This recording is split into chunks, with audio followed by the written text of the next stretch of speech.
Samaritan, the hated, despised Samaritan, the one that they had no dealings with. Here he comes, and he does what the Jewish religious men did not.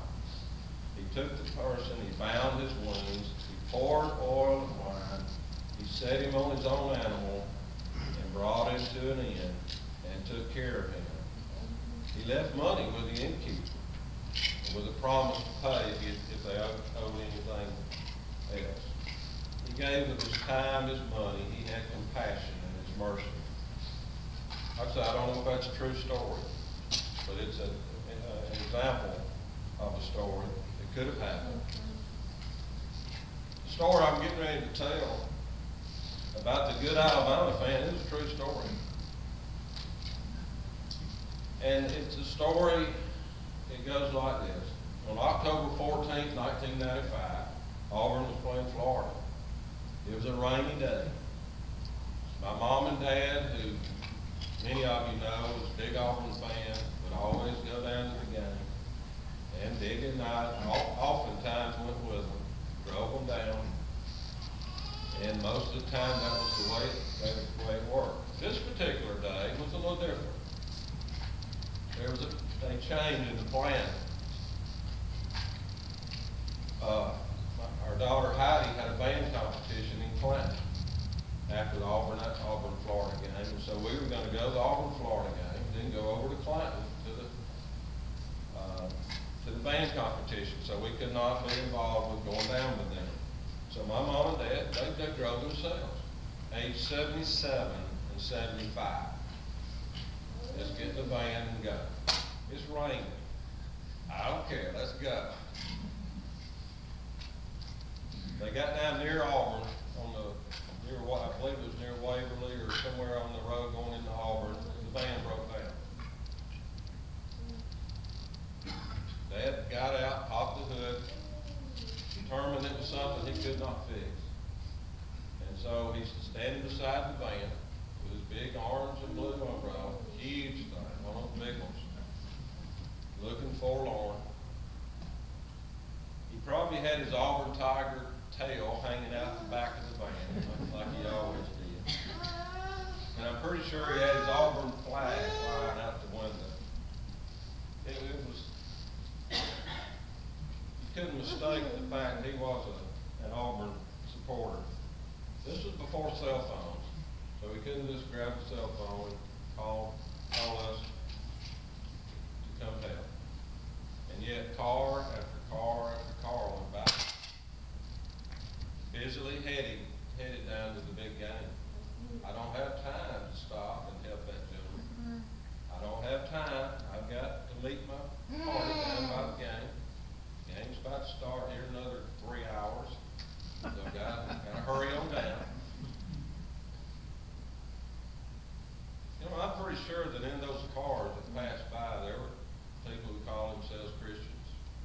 I'm pretty sure there were people who taught Bible classes, maybe even a preacher who blew right on by. Maybe they'd studied the story of the Good Samaritan. I don't know. But they kept on going.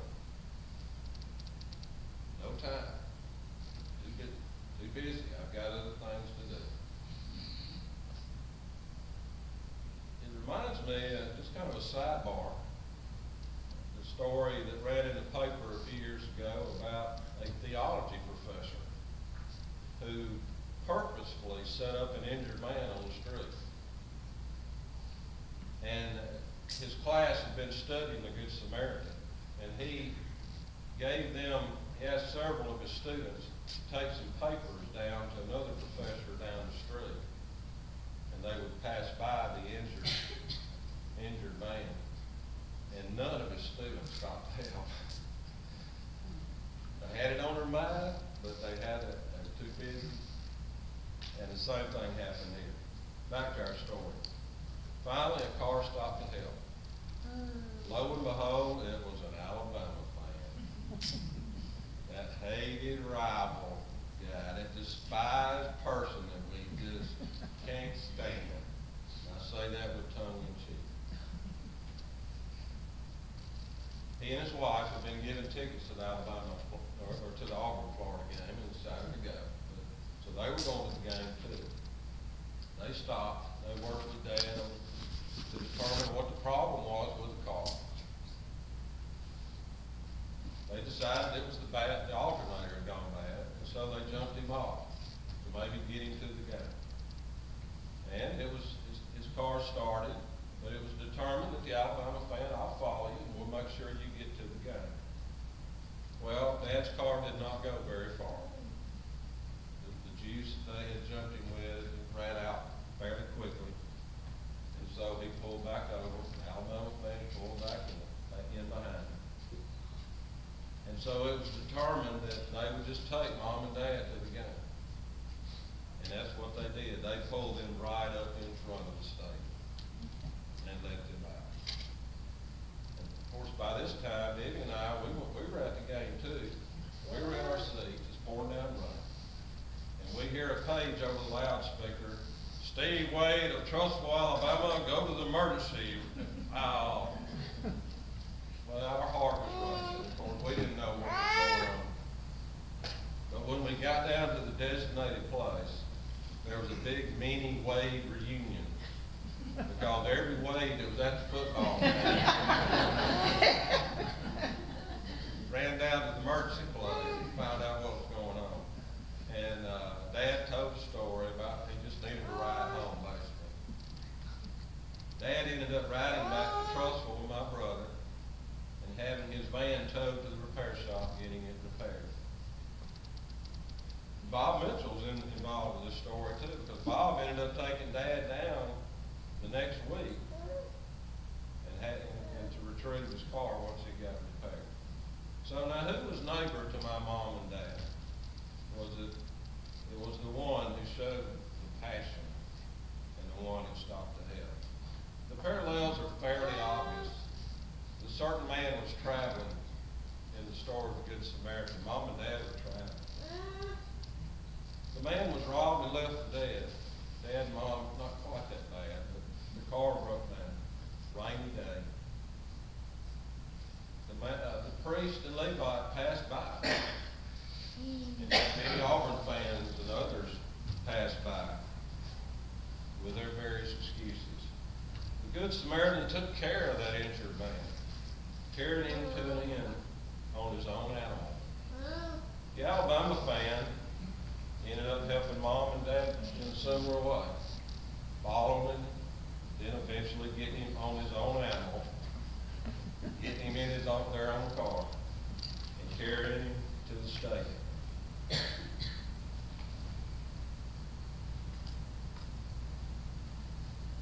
And this is a lighthearted look at the old story, and there's some important lessons for us to know. They're just as meaningful for us.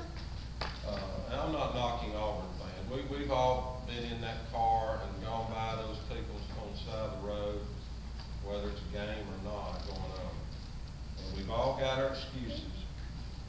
And the rivalry between Alabama and Auburn fans has been downright hateful, especially the last 3 or 4 years. But Christians should not be the ones involved with that. Christians should not be the one with the hateful thoughts and the hateful deeds. And this has a bigger implication in this story, and it's the race relations, which is what the Good Samaritan story was about, the racial problem, and whether it's black or white, Hispanic, Japanese, or German. Christians need to take the high road and judge each man by his character and not his racial makeup, and certainly not by his football team.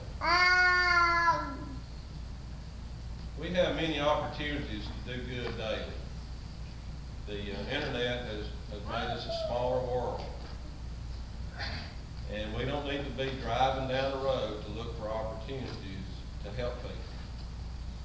And so we just need to be aware that there are people that need our help. Galatians 6:10 says, "Therefore, as we have opportunity to do good, let us do good to all, especially to those who are of the household of faith." We can find opportunities to help people and have compassion on people without stopping on the side of the road and perhaps in a dangerous part of town. So let's just open our eyes to those that need our help, open our eyes to people that might need compassion, give of our time and give of our money, just like the Good Samaritan did. You know, open up our checkbook, open up our heart to those that might need help. That's the lesson. And at the end of every talk or sermon, we give an opportunity to respond to the gospel. There may be some in the audience who need help, need some type of spiritual help. We ask each in the audience to look at their life and compare it to the life that God wants us to lead. And we give you this opportunity during this invitation song to make your way down the aisle. And if there's any spiritual needs that you need, please let us know. We're prepared to pray with you. We're prepared to baptize you, or we're just prepared to get encouraged in any way we can. If there's anything we can do, please, while we stand and sing, won't you come?